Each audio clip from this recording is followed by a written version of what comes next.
All right, let's dive into this. You've sent over a really interesting, actually fascinating collection of stuff all about Val Kilmer's career.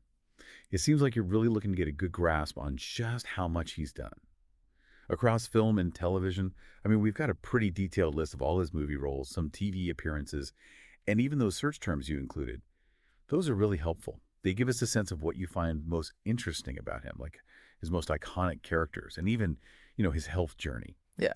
So basically, our mission here is to go through all of this and really pull out what's most important about Val Kilmer's career, what stands out, what's essential.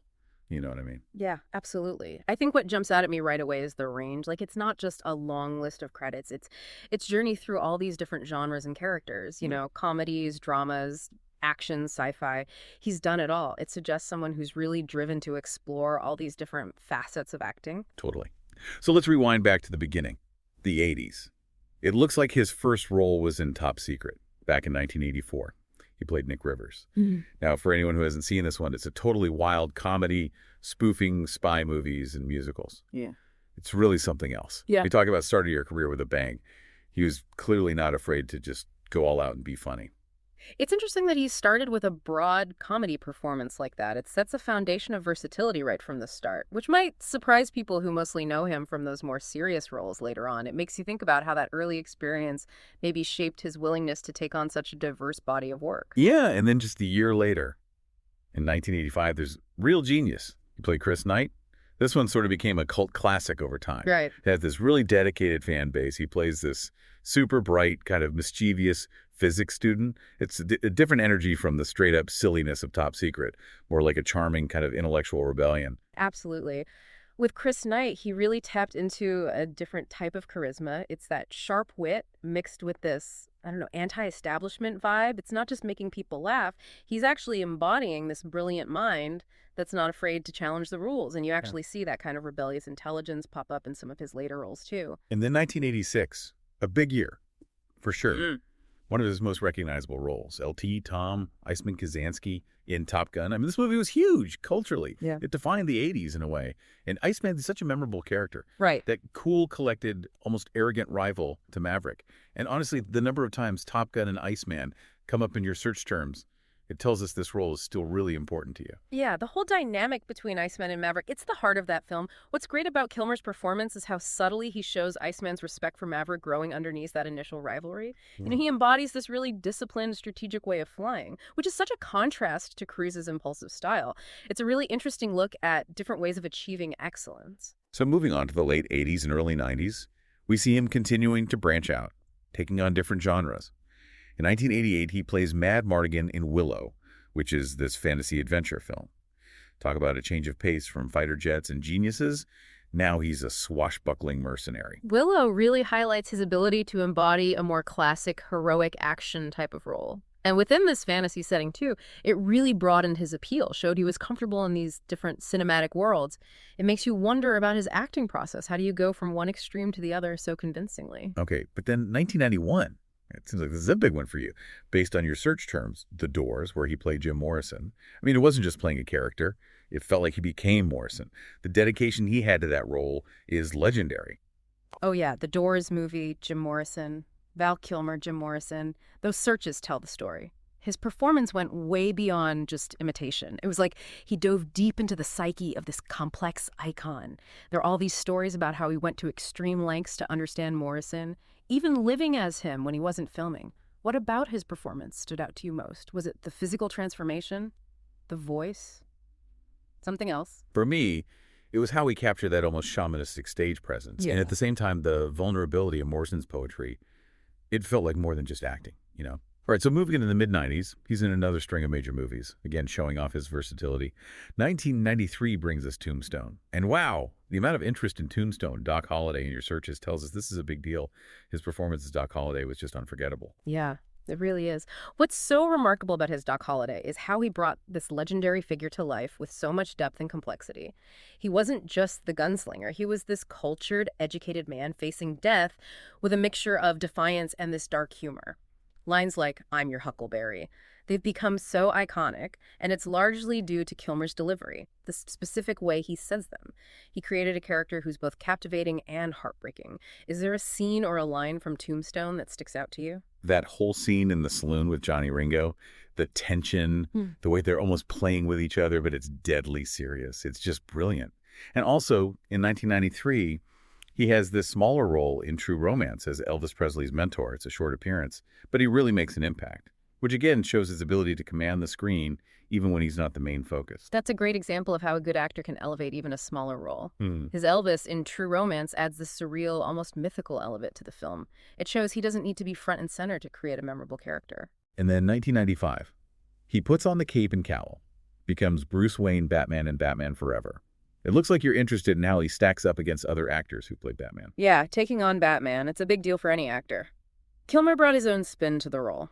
Maybe a more world-weary Bruce Wayne really struggling with his past, even though the film itself was more lighthearted. His performance gave us glimpses of that darkness, that internal conflict. What did you think of his interpretation compared to other actors who've played Batman? I think he captured that internal struggle really well, the conflict between the public face and the vigilante. And that same year, 1995, he's also part of this incredible ensemble cast in Heat, playing Chris Shaherlis, another example of him blending into this high-caliber group of actors and contributing to this powerful, really realistic crime drama. Heat is such a great example of ensemble acting. And Kilmer's portrayal of Chris Shaherlis, this intense, kind of detached guy, he was crucial to the film's authenticity. He held his own next to Al Pacino and Robert De Niro, which says a lot about his skill and presence. So moving into the later part of his career, we see him doing voice work, like in The Prince of Egypt in 1998, where he voiced Moses.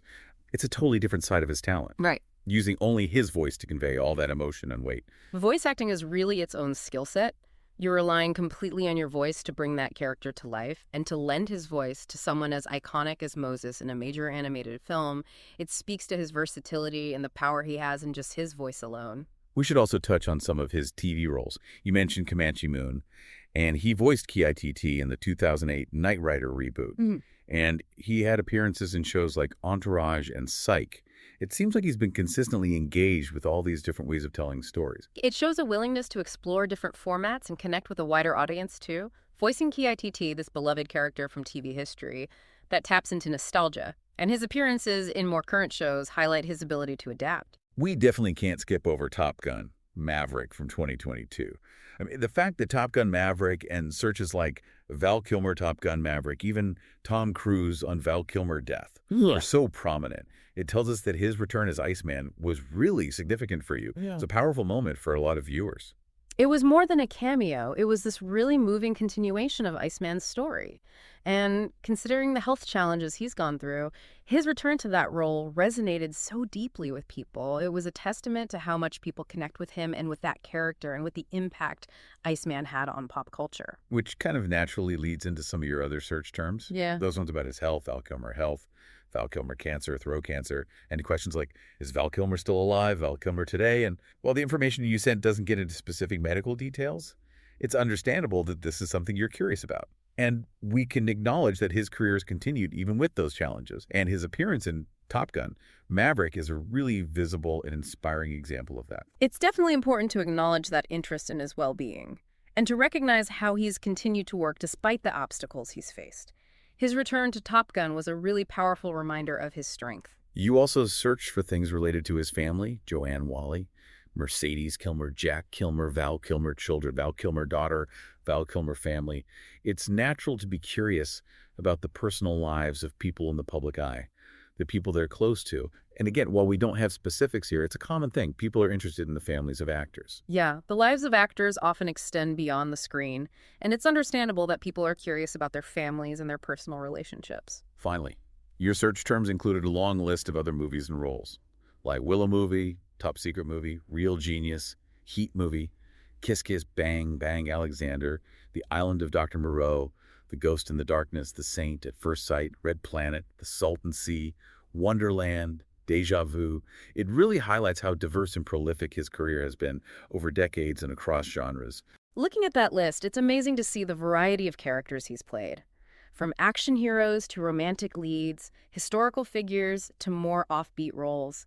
He's consistently taken on new challenges. He's never let himself be typecast. And if you want to explore his filmography and TV work in more detail, the information you send over mentions resources like IMDb, Wikipedia, and TV Guide. They'll give you a complete list of everything he's been in. Those are great resources for anyone who wants to dig deeper into his career and learn more about specific projects and the people involved.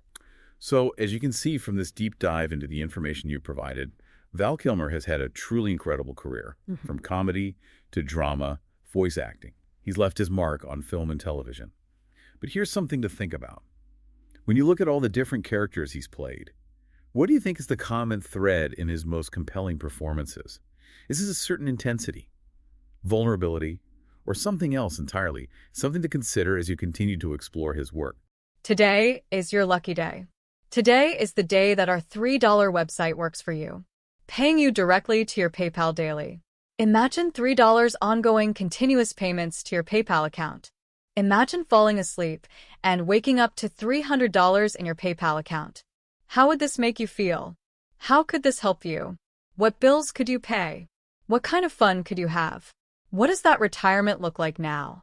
All for a one-time payment of $3. This website is DFY done for you, fully built and completely hosted, and never stops collecting payments for you. You have spent $3 on coffee on a regular, but that coffee won't help you create multiple streams of income. Click the link below.